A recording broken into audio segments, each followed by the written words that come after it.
exposing the monumental achievements of Haitian athletes at the 2024 Olympics.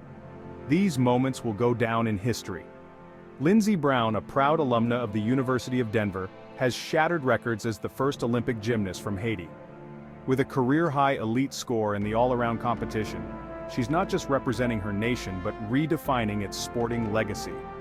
And let's not forget Alex Grandpierre from Bowdoin College, who made waves in the swimming pool on July 27.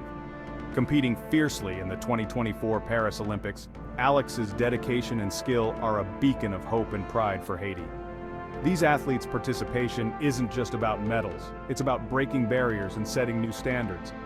Their hard work and perseverance are a testament to the spirit of Haiti and the support from their universities.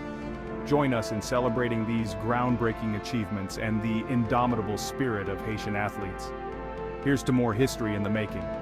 Don't forget to like, share, and subscribe for more inspiring stories from the world of sports.